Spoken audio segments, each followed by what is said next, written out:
Hello students. हम फिर उपस्थित हैं अपने चैनल पर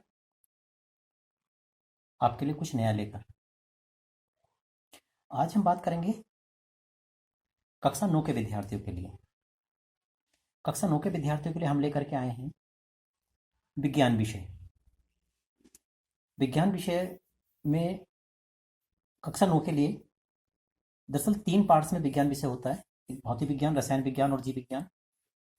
यहाँ पे हम सबसे पहले बात करेंगे हम कक्षा 9 विज्ञान में रसायन विज्ञान की। रसायन विज्ञान के हमारे यहाँ 4 चैप्टर मिलते हैं, फिर उसके बाद आते हैं जीव विज्ञान के, फिर उसके बाद आते हैं भौतिक विज्ञान के। लेकिन सबसे पहले हम बात करेंगे आपके लिए जो रसायन विज्ञानी केमिस्ट्री के 4 चैप्टर हैं, उन 4 चैप्टर की, और क्रमबद्ध तरीके से करके हम आपको विज्ञान के बारे में बताते जाएंगे। उसके अंदर कौन कौन से टॉपिक्स हैं, किन किन टॉपिकों पर हमें विचार करना है, कौन कौन से टॉपिक हमें समझाने हैं, बताने हैं, उन पर हम बात करेंगे, उन पर हम चर्चा करेंगे। दरअसल हमारे चैनल पर 12th क्लास की भी कई वीडियो हो गई हैं, उसमें केमिस्ट्री भी है, फिजिक्स भी है, 11th की केमिस्ट्री भी है, 11th फिजिक्स भी है, हाई स्कूल भी है। तो सारी वीडियो मिक्स होने के कारण अब हमारी वीडियो आपको प्ले लिस्ट में मिलेंगी। मतलब फाइनली फ्रेंड पे तो मिलेंगी, लेकिन प्ले लिस्ट में अगर आप जाओगे मेरे चैनल पर जाने के बाद, प्ले लिस्ट में अगर आप पहुंचोगे तो प्ले लिस्ट में जाने के बाद 9th क्लास का जो इनबॉक्स होगा वो 9th की ही वीडियो मिलेंगी, 10th का जो होगा उसमें 10th की मिलेंगी, जो फर्स्ट ईयर का होगा फर्स्ट ईयर की मिलेंगी। यानी वहाँ पे आपको बिल्कुल एक प्रूफली एक पॉइंट मिल जाएगा कि आपको कौन सी वीडियो देखनी है। यानी सारी वीडियो एक जगह होने से उनमें मिक्स होने के चांसेस होते हैं, नहीं पता चल पाता कि कौन सी 9th की है, कौन सी 10th की है, कौन सी फर्स्ट ईयर की है, कौन सी 12th की है, कौन सी 12th फिजिक्स की है, कौन सी 12th केमिस्ट्री की है। वहाँ पे मिक्स होने के चांसेस होते हैं। तो आपने क्या करना है, ऐसा मिक्स ना हो, आपको कोई की तरह कन्फ्यूजन ना हो, इसलिए हमने क्या किया है कि प्ले लिस्ट में जाकर के सबके अपने अपने फोल्डर बना दिए हैं।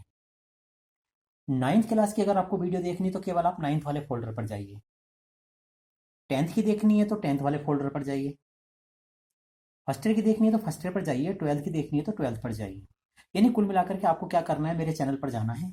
चैनल पर जाने के बाद आपको ऊपर प्ले लिस्ट मिलेगा लिखा हुआ, आप उसको क्लिक करेंगे और प्ले लिस्ट में जाने के बाद आपके सारे विकल्प खुल जाएंगे। आपको 9th की देखनी है या 10th की देखनी है, वहाँ पे सब लिखा है कि 10th के लिए वीडियो है या 12th के लिए वीडियो है या फर्स्ट ईयर के लिए वीडियो है या 9th के लिए वीडियो है। अगर आप 9th स्टूडेंट्स हैं तो केवल आप 9th वाले फोल्डर को ओपन करें तो वहाँ पे 9th की सारी वीडियो आपको मिल जाएंगी।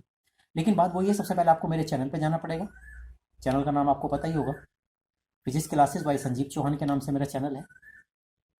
उस चैनल पर आपको पहुंचना है और चैनल पर जाने के बाद जैसे आप चैनल को क्लिक करोगे तो ऊपर कई पॉइंट आएंगे, जिसमें एक पॉइंट आएगा प्ले लिस्ट। प्ले लिस्ट को ओपन करेंगे और प्ले लिस्ट को ओपन करने के बाद फिर आप उसके बाद देखेंगे तो उसमें कई सारे विकल्प आपको मिलेंगे। 12th के लिए वीडियो, 12th केमिस्ट्री के लिए वीडियो, 12th फिजिक्स के लिए वीडियो, फर्स्ट ईयर के लिए वीडियो, 10th के लिए वीडियो, 9th के लिए वीडियो। तो आप 9th स्टूडेंट्स हैं तो 9th के लिए वीडियो वाला फोल्डर को आप क्लिक करेंगे, वहाँ पे आपकी 9th की सारी वीडियो मिल जाएंगी। तो ज़्यादा बात ना करते हुए हम सबसे पहले चैप्टर पर पहुँचते हैं। आपके 9th की साइंस में जो केमिस्ट्री का पोर्शन होता है उसमें सबसे पहले चैप्टर पर पहुँचते हैं और सबसे पहला चैप्टर आता है हमारे लिए हमारे आसपास के पदार्थ। चैप्टर पहला है, नाम है हमारे आसपास के पदार्थ, और इसमें हम सबसे पहले आपके लिए लेकर के आए हैं क्वेश्चन कि पदार्थ क्या है और पदार्थ की कितनी अवस्थाएं होती हैं और प्रत्येक अवस्था को समझाना भी है। तो ये वैसे छोटी क्लास में आप लोगों ने पढ़ा होगा पदार्थ क्या होते हैं, इनकी अवस्थाएं तो आपने पहले भी पढ़ रखी हैं कि कौन कौन सी अवस्थाएं होती हैं। लेकिन यहाँ जाकर के तुम्हें थोड़ी सी अवस्थाओं में कुछ चेंज मिलेगा। लेकिन छोटी क्लास में आपने जो पढ़ी होंगी इसकी केवल 3 अवस्थाएं मुख्य रूप से पढ़ी होंगी, ठोस, द्रव और गैस। लेकिन यहाँ पे आपको कुछ और भी मिलेगा पढ़ने के लिए। 9th में आकर के यहाँ पे 3 अवस्थाएं ना होकर के यहाँ पे बढ़ करके 5 अवस्थाएं हो जाती हैं, जिसमें प्लाज्मा और बीईसी भी हो जाता है। इस तरीके से कुल मिलाकर के ठोस, द्रव, गैस और प्लाज्मा और बीईसी, इस तरीके से करके 5 अवस्थाएं इसकी हो जाती हैं। इस तरीके से हम इन 5 अवस्थाओं का हम वर्णन यहाँ पे करेंगे, आप ध्यान से समझिएगा। और एक बात हम बता देते हैं, अब जब हम आपके लिए आएंगे वीडियो लेकर के तो कंप्लीट कोर्स हम यहाँ पे आपको देंगे। आप लगातार हमारी वीडियो के साथ बने रहें, लगातार कंटिन्यूस अगर बने रहेंगे तो निश्चित रूप से आपको कंटिन्यूस ही सारा कोर्स आपको मिलता चला जाएगा 9th क्लास साइंस का।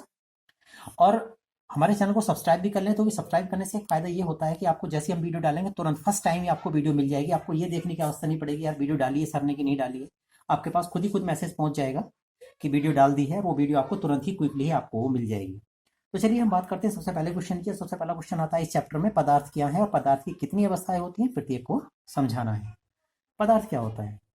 पदार्थ वह वस्तु है जो स्थान घेरती है, जिसमें द्रव्यमान होता है और जिसका अनुभव हम अपने ज्ञानेंद्रियों द्वारा कर सकते हैं।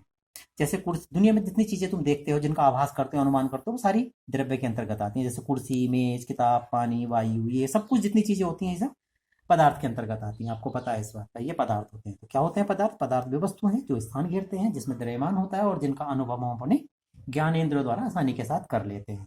सारे उदाहरण जितने भी आप देख पाते हो, जिनको महसूस कर पाते हो, वो सब पदार्थों के अंतर्गत आते हैं। पदार्थ की मुख्य रूप से तो 3 अवस्थाएं होती हैं, जैसे कि मैंने बताया छोटी क्लास में आप पढ़ के आए हो। वैसे तो मुख्य रूप से तो 3 ही होती हैं, लेकिन यहाँ पे हम टोटल 5 अवस्थाएं पढ़ेंगे। 2 अवस्थाएं और एक्स्ट्रा भी हैं अलग से करके, आप ध्यान से देखते रहिएगा कौन सी अवस्थाएं हैं, वो आगे हम बताएंगे। लेकिन सबसे पहले बात करते हैं हम फर्स्ट ठोस अवस्था की। तो पदार्थ की ठोस अवस्था में कण बहुत पास पास होते हैं, क्योंकि इन कणों के मध्य लगने वाला अंतराणविक बल बहुत अधिक होता है। अंतराणविक बल आप जानते हो, यानी पदार्थ जो है छोटे छोटे कणों से मिलकर के, अणुओं से मिलकर के बने होते हैं। जो अणु जिन बलों से जुड़े होते हैं, उन बलों को हम अंतराणविक बल कहते हैं। तो ठोस अवस्था में अणुओं के बीच जो अंतराणविक बल होता है, वो बहुत अधिक होता है। इसी कारण इस पदार्थ के कणों के बीच लगने वाला अंतराणविक स्थान बहुत कम होता है। भाई सीधी सी बात है, जब अंतराणविक बल ज्यादा होगा तो उनके बीच का स्थान बहुत कम होगा। अंतराणविक बल ये आकर्षण का होता है भैया, और आकर्षण का बल होने की वजह से ये अणु जो बहुत पास पास आ जाते हैं, और जब पास पास आ जाते हैं तो उनके बीच में जो इन फ्री स्पेस है, जो खाली स्थान है, वो बहुत कम हो जाता है। ठीक है, अंतराणविक स्थान बहुत कम होता है, जिसके कारण पदार्थों की इस अवस्था में, पदार्थ की इस अवस्था में पदार्थ का आयतन और आकार दोनों ही निश्चित बने रहते हैं। भाई उनके बीच में बिल्कुल खाली स्थान है नहीं, अणु आपस में जुड़े हुए हैं, तो सीधी सी बात है उनका आयतन और आकार दोनों ही निश्चित होते हैं। जैसे कांच की गोली है, लोहे की गोली है, सूखी लकड़ी है, या अन्य कोई ठोस पदार्थ है, पत्थर है, ये सब किसके अंतर्गत आते हैं? ठोस अवस्था के अंतर्गत आते हैं। इसी क्रम में हम बात करते हैं द्रव अवस्था की। पदार्थ की इस अवस्था में पदार्थ के कणों के मध्य लगने वाला अंतराणविक बल ठोस अवस्था की अपेक्षा कम होता है। देख लीजिएगा, ठोस अवस्था में अंतराणविक बल सबसे ज्यादा था, यहाँ पे अंतराणविक बल थोड़ा कम हो गया है अपेक्षाकृत ठोस अवस्था के, जिसके कारण द्रव अवस्था में पदार्थ के कण थोड़े इधर उधर गति कर लेते हैं, जबकि ठोस में नहीं कर पा रहे थे, यहाँ पे कर लेते हैं, थोड़ी सी गति कर लेते हैं इधर उधर। द्रव अवस्था में पदार्थ का आयतन तो निश्चित होता है, परंतु आकार अनिश्चित होता है। समझ पा रहे हो बात को? यानी पदार्थ का आयतन तो यहाँ पे हमें बिल्कुल निश्चित मिलेगा, परंतु आकार अनिश्चित मिलेगा। ऐसे पदार्थों को जिस बर्तन में रख दिया जाता है, वे उसी का आकार ग्रहण कर लेते हैं, परंतु आयतन नहीं बदलता है। जैसे इसके लिए हम बात करेंगे, उदाहरण है इसके लिए, जैसे जल है, दूध है, अल्कोहल है, जो लिक्विड्स होते हैं वो सब इसी के अंतर्गत आते हैं, द्रवावस्था के अंतर्गत आते हैं। अब बात करेंगे हम गैस अवस्था की। तीसरी अवस्था आती है इसकी गैस अवस्था। तो पदार्थ की इस अवस्था में कणों के बीच लगने वाला अंतराणविक बल ठोस और द्रव अवस्था के मुकाबले सबसे कम होता है। ठीक है, यानी यहाँ पे अंतराणविक बल जो मिलेगा ना अणुओं के बीच में इस अवस्था में, वो सबसे कम होता है अपेक्षाकृत ठोस के और द्रवों के मुकाबले, जिसके कारण इस अवस्था में पदार्थ के कण एक दूसरे से पूर्णतः स्वतंत्र होते हैं। स्वतंत्र होने का मतलब उनके बीच कोई आकर्षण बल होता ही नहीं है, तो स्वतंत्र तो होंगे ही, वो अपनी मर्जी से इधर उधर कहीं भी घूम सकते हैं, जिससे ये इच्छा अनुसार इधर उधर स्वतंत्र रूप से गति कर सकते हैं। पदार्थ की इस अवस्था में आयतन और आकार दोनों ही अनिश्चित होते हैं, और इन्हें जिस बर्तन में रख दिया जाता है, ये उसी बर्तन का आयतन और उसी बर्तन का आकार ग्रहण कर लेते हैं, क्योंकि फ्री होते हैं ना एकदम इस तरीके से। जैसे ऑक्सीजन है, हाइड्रोजन है, मीथेन है, जलवाष्प है, आपको पता होगा। जैसे गैस है, मान लीजिए कोई छोटे सिलेंडर में है तो वो छोटे सिलेंडर का रूप ले लेती है, अगर उसको उसी गैस को, उतनी ही गैस को अगर बड़े सिलेंडर भर देते हैं तो वो उसी का रूप ले लेती है, उसी का आयतन ले लेती है, उसी का आकार ले लेती है। तो कहने का सिर्फ इतना मतलब है, गैस की अवस्था में पदार्थ के अणु पूर्ण रूप से स्वतंत्र होने के कारण वो इधर उधर, यानी जितनी भी डायरेक्शंस होती हैं उसमें जितने भी स्वतंत्र गतियां वो कर सकते हैं, वो स्वतंत्र गति करने के लिए सक्षम रहते हैं, और इनका आयतन और आकार दोनों ही अनिश्चित होते हैं। इनको जिस बर्तन में रखा जाता है उसी का आयतन और उसी का आकार ग्रहण कर लेते हैं। तो ये थी 3 अवस्थाएं जो मुख्य अवस्थाएं होती हैं। परंतु देखो अभी हमने क्या बताया था, उपरोक्त तीनों अवस्थाओं के अतिरिक्त 2 अन्य अवस्थाएं इसकी और होती हैं, जिनमें से चौथी अवस्था तो इसकी प्लाज्मा कहलाती है, और 5वीं अवस्था बोस आइंस्टीन कंडेंसेट कहलाती है। समझ रहे हो? तो चौथी अवस्था कौन सी होती है? प्लाज्मा होती है, जबकि 5वीं अवस्था आ जाती है बोस आइंस्टीन कंडेंसेट होता है। इन दोनों अवस्थाओं को बहुत अच्छे से समझेंगे, क्योंकि आजकल ये पेपरों में ज्यादातर देखने के लिए मिल जाती है। तो बात करते हैं चौथी अवस्था की। चौथी अवस्था आती है हमारे पास प्लाज्मा। तो प्लाज्मा क्या होती है जरा देखेंगे। इस अवस्था में कण बहुत अधिक ऊर्जा वाले होते हैं, समझ लेना जरा ध्यान से करके। इस अवस्था में जो कण होते हैं ना किसी भी पदार्थ के, वो बहुत अधिक ऊर्जा वाले होते हैं और उत्तेजित रहते हैं। उत्तेजित एक्साइटेड होते हैं, जिनके पास ऊर्जा होगी तो एक्साइटेड तो होंगे ही होंगे। ये कण आयनीकृत गैस के रूप में होते हैं, नियोन बल में प्लाज्मा होता है, और विद्युत ऊर्जा प्रवाहित, और नियोन बल में, और नियोन बल में जो होता है प्लाज्मा होता है, और विद्युत ऊर्जा प्रवाहित होने पर यह गैस आवेशित हो जाती है और आवेशित होने से ट्यूब तथा बल्ब के अंदर चमकीला प्लाज्मा तैयार होने लगता है। गैस की प्रकृति के अनुसार इस प्लाज्मा में एक विशेष रंग की चमक होती है और प्लाज्मा के कारण ही सूर्य तथा तारों में भी चमक उत्पन्न होती है। उस तापमान के कारण ही तारों में प्लाज्मा बनता है। समझ में आ रही हो बात को? क्योंकि दरअसल होता क्या है, हमने बताया क्या प्लाज्मा में क्या होता है। इस अवस्था में जो कण होते हैं बहुत अधिक ऊर्जा वाले होते हैं और उत्तेजित होते हैं।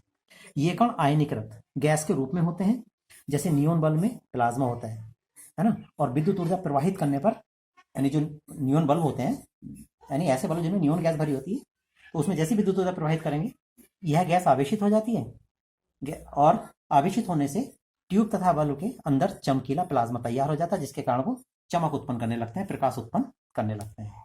ठीक हो गया? तो ये थी हमारी प्लाज्मा वाली बात। अब बात करेंगे पांचवी स्थिति की। पांचवी स्थिति है Bose Einstein condensate. Bose Einstein condensate, जरा आप इसको समझेंगे ये क्या चीज है। ये बात सन 1920 की है। सन 1920 में भारतीय भौतिक वैज्ञानिक सत्येंद्र बोस ने पदार्थ की पांच व्यवस्था के लिए कुछ गणनाएं की। इन अवस्थाओं के आधार पर अल्बर्ट आइंस्टीन ने पदार्थ की एक नई अवस्था की भविष्यवाणी की, जिसे बोस आइंस्टीन कंडेंसेट कहा गया। समझ लेना किसने की है, बोस आइंस्टीन कंडेंसेट कहा गया। किसने की थी इस अवस्था की? ये अल्बर्ट आइंस्टीन ने इस पदार्थ की नई अवस्था की भविष्यवाणी की थी, इसी कारण इसे बोस आइंस्टीन कंडेंसेट कहा गया। यह अवस्था कम घनत्व वाली गैस को बहुत ही कम तापमान पर ठंडा करने से तैयार होती है। समझ रहे हो बात को? यानी अगर ये अवस्था में तैयार करनी होती है, बीईसी भी बोलते हैं इसको, BEC Bose Einstein condensate, BEC के नाम से भी आ जाती है बीईसी। पदार्थ की पांचवी व्यवस्था बीईसी से आप क्या समझते हैं? इस तरीके से पूछा जाता है प्रश्न को। बीईसी का मतलब होता है बोस आइंस्टीन कंडेंसेट। ठीक है, तो ये अवस्था कैसे तैयार होती है? यह अवस्था कम घनत्व वाली, कोई कम घनत्व वाली गैस है, उसको बहुत ही कम ताप पर ठंडा करने पर इसको तैयार किया जाता है। ठीक हो गया? इस तरीके से करके आइए। तो ये थी इनकी पांच अवस्थाएं, किसकी? पदार्थ की पांचों की पांचों अवस्थाएं हमने आपको बता दी। तो इस वीडियो में तो हम आपके लिए केवल इतना लेकर के आए थे। हमारी वीडियो के साथ लगातार जुड़े रहें, लगातार इससे संपर्क में रहें। आपको लगातार वीडियो आपको मिलती रहेंगी और आपका साइंस इस तरीके से कंप्लीट हो जाएगा। फिलहाल इस वीडियो में इतना ही था। नेक्स्ट वीडियो में पुनः लेकर के नए टॉपिक के साथ फिर मिलते हैं। धन्यवाद।